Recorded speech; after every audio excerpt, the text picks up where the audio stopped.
I just redid the arrangement of a song I started 6 years ago, and today I would like to talk about mixing, which to me is a bit like cleaning a Tetris game. It's a process you do step by step, as each line you clean reveals the next line you should take care of, being careful not to add more than you remove. It's a challenge, so I came prepared with one plan and several tools. So the plan I'm going to follow to mix my song is in 5 steps. To do that, I will be mixing on headphones in a room that is not the best treated, so I brought several tools to help. The first is Sound ID reference to calibrate my headphones. Because every headphone will boost or reduce certain frequencies, Sound ID reference will apply an EQ specific to the model of your headphones, so you can have a flat frequency response to hear more clearly in a more balanced way what you're mixing. The second tool is Sub Ninja, a visualizer that allows you to check the waveform below a certain frequency. Very handy, especially if you are mixing on a system where the subs are hard to hear. You can actually get this plugin for free for a limited period of time if you use the code Woochia at checkout. The link is in the description. I will also use tonal balance control from Isotope to monitor the balance of the mix, in phase, and other plugins that can help to mix more visually. So we'll see them all in context. So now that we have a plan and the tools, it's time to see the mix in itself. It will be a sum up of about 13 hours of mixing, so it's pretty condensed, and I hope that you can still get tips and techniques to apply to your own mixes. So without further ado, let's start with the first phase, which is to clean the session. The first step was to organize the tracks. So I made groups for the snares, the hats, the leads, the voices, etc. I deleted the tracks that were not in use anymore and color-coded everything so the project is easier to navigate. The next step was gain staging, which is to put each track at the right volume to start with a fairly balanced mix. So I put all group levels to 0 dB and every track to -infinite, which is a scary thing to do. I pulled up a VU meter, which kind of measures the average density of a sound. I used it to bring the kick to about -6 dB and brought up the bass until it reached about -3 dB. The logic is that there is a rise of 3 dB when the sound power doubles, and if the sound power doubles when I add the bass, that would mean the bass and the kick have the same intensity overall. So I would use that as the starting point to then raise the level of my other instruments, from the most important, like those voices, to the least important, which would be quieter.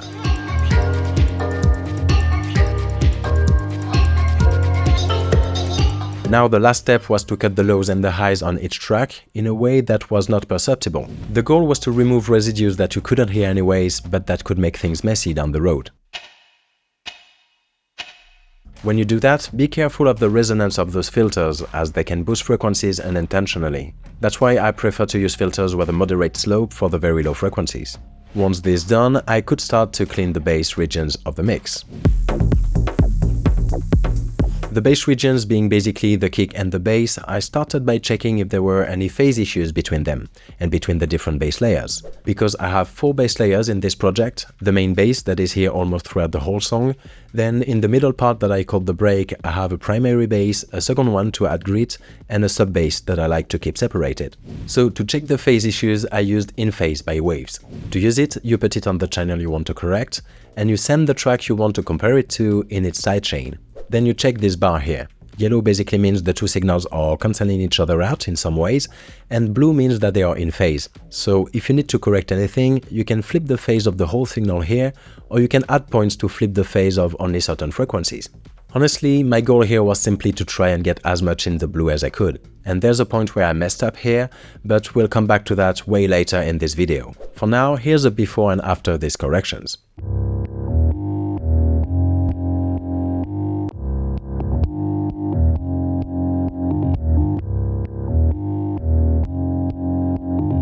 Between the bass and the kick, I added a sidechain compressor that would duck only the low end of the bass to give room to the kick. Then I EQ'd the different bass layers to blend them together. For that, I like to use Pro Q3, as it can compare the different tracks that have a Pro Q3 on them, and it can identify regions where the most frictions are happening.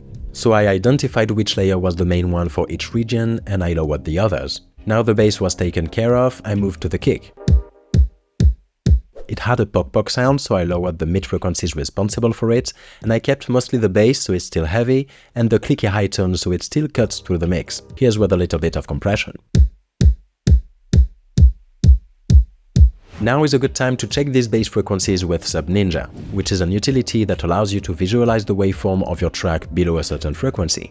SubNinja is a plugin made by the producer The Him, who kindly agreed to give it for free for a limited period of time of 1 month if you use the code Woochia at checkout.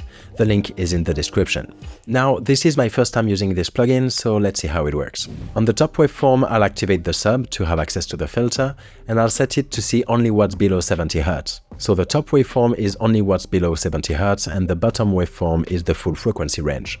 Here my kick is way louder than the bass, but let's not acknowledge that right now. Instead, see how some bass notes are way quieter than others. It's not consistent. Also, there's no separation between the bass and the kick, and I would like there to be some separation so we can feel a bit more groove in the subs. So I retouched the sidechain compressor to add some gaps between each bass pump, and I put a glue compressor on the bass group to reduce the difference in volume between each note.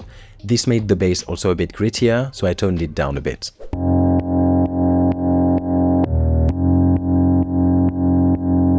It's at that point that I decided to regularly check the balance of the mix with tonal balance control by Isotope. Here, for heavy bass music, the line is supposed to be in the blue area. This will not replace your ears, but that can be a good indicator if a mix is unbalanced. And here, I clearly have too much bass and subs.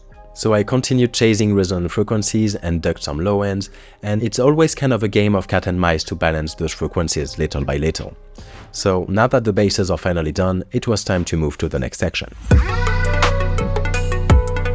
I started by checking every instrument one by one, trying to start with the most important. This is a lot of EQing and cleaning clashing frequencies. For example, I reduced some of the mids on the piano to push it more in the background, and then I compensated the loss in volume. I used Procure 3 on the piano and the voices to see where the frictions were. All those piano tracks, which are really the same instrument, had very high peaks, so I brought up Soothe 2 to tame those harsh resonances.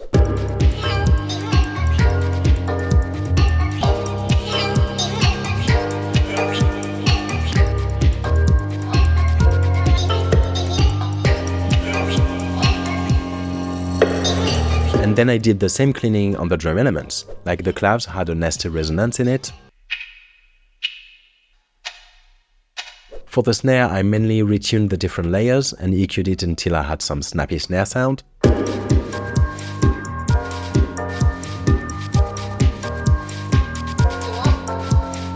On the reverb snares, I lowered the frequencies where the voices were to make space for them.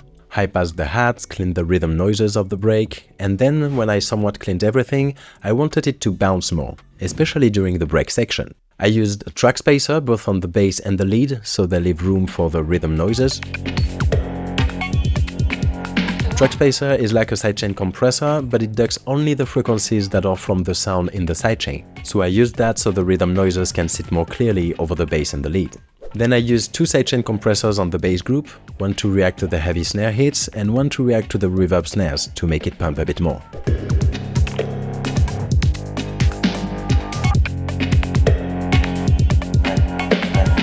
And finally, I thought the second lead at the end was a bit stale, so I added sauce to it with the plugin Super VHS by Baby Audio.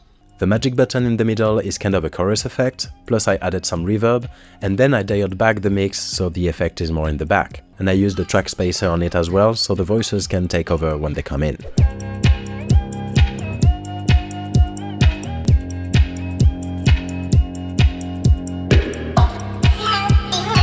The next step was to check the spatialisation of the mix. That means checking the panoramic from left to right and its depth front to back.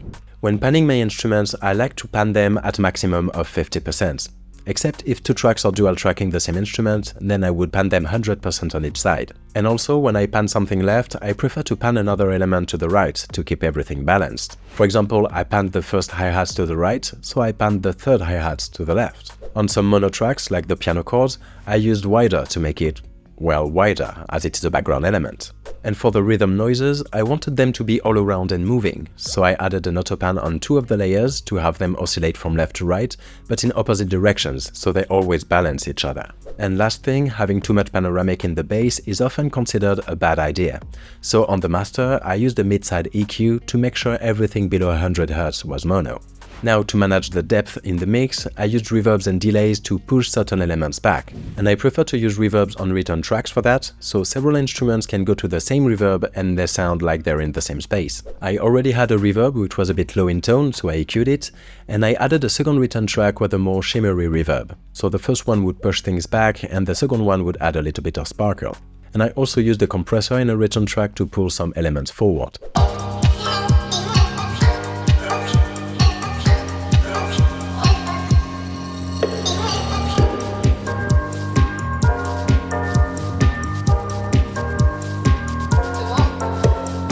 Now everything is supposed to be fairly balanced, so the last step was to add some automations on the volume of some tracks, because not all the same instruments play at the same time, so depending on the section, some instruments might need to come forward or backward. For that, I prefer to use a utility effect to automate the gain, to keep the track's volume free of all automation.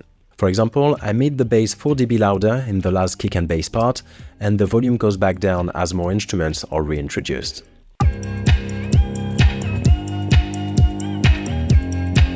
After that came the final adjustments while listening to the song over and over again. Like I thought the risers were a bit weak, so I added a new one just to support the others. I rebalanced the whole drum group by lowering this region a bit, and I checked the tonal balance of the mix, which led me to reduce the mids on the piano group and reduce the subs in the bass group. From here, all I had to do was to check my mix by listening to it on different sound systems.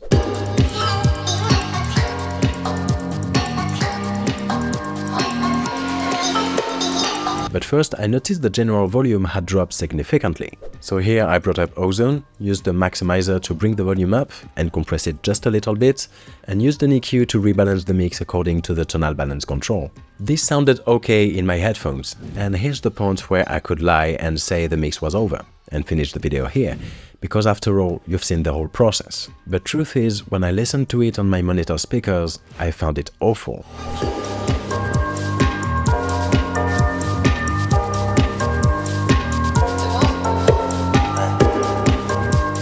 Everything sounded clumped together, the kick was way too loud, in fact everything was too loud and there were no foreground or background anymore. I was gutted and wondered if I just wasted 10 hours on this.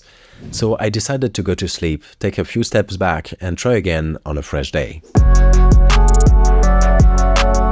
Fresh thought, I'm back on my headphones and I made a decision. I would mix this song into the maximizer. It revealed tons of problems to my ears, so I would leave it on. I would correct all the mistakes I've made until this sounds right. So let's hunt. I reviewed the levels of each track and I changed some resonant frequencies, like those mids on the reverb snares that made it sound super loud, for example. That's when I noticed the biggest mistake on this project.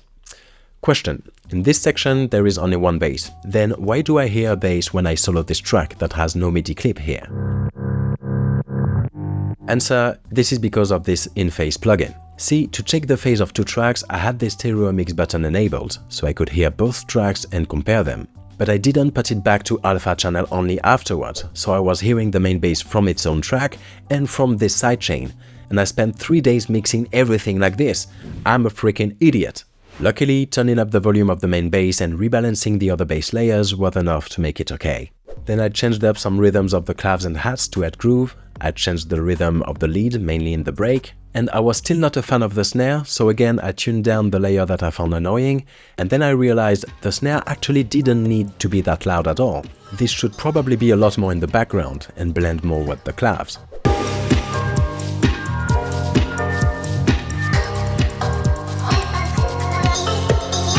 Back to Sub Ninja to realize the kick was way louder than everything else, so I lowered the kick using both my ears and the visual. Then the song had a lot more energy than before I mixed it, so I decided to completely rewrite an intro, with first the kick and the bass,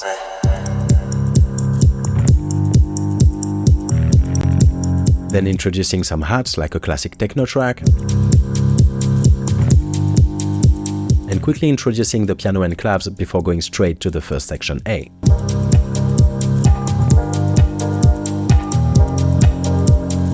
And with this, and after checking the mix through tonal balance control, I was ready to take it back to my monitor speakers to check it and do the very last retouches. For the beginning of the break, I made the sidechain compressor stronger on the main bass and made it compress only the low end. I found that when the whole bass was pumping, it was a bit jarring in this section. I reduced the volume of the piano chords when a melody was played by the same piano to separate them clearly. There was something I didn't like about this lead, so I tightened its compressor and I used Sooth 2 on it. The goal was not to remove resonances, but rather the opposite. I used the hard settings and ticked the delta box here to keep only the resonances instead of cutting them, and then I lowered the mix. Because of it, a bump was clearly visible, and instead of cutting frequencies, I decided to add some, to then blend them in. So I grouped the instrument, duplicated the chain, and put a MIDI effect to have the copy play 1 octave higher.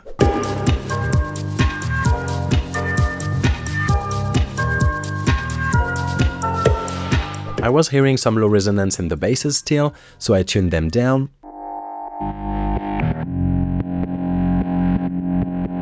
And now that the basses were cleaned, I decided to put a decapitator on it for the break, which is a distortion I like.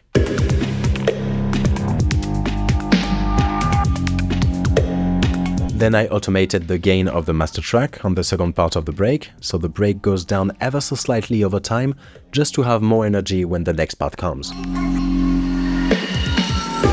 And finally, I loaded a Pro Q3 on the master track, added a point for the mids, and I automated its dynamic gains throughout the song to tame those mids when they were a bit rough. And this was the last step of mixing this track. I could have kept adjusting things forever, but at this point I was quite happy with how it sounded. This is the result of 13 to 15 hours of mixing, so I couldn't show all the EQ and level adjustments or all the trials and errors, but I hope that still gave you a good overview of how I organized my sessions and how the process looked like, and that out of it you got tips and ideas that you could include in your own music. I wonder how I could get this checklist better though, because I always go back to correct things and it feels like it could be more streamlined, and I will use it again, so tell me if you have any idea of things to add or move around. I will play the full song now, so if you're still here, thank you very much for watching, thanks to all the Patreon supporters, and don't forget to grab Sub Ninja now if you want it. So take care of yourself, take care of each other, and I'll see you soon with another track. Bye! Oh yeah, I also need to give this track a name.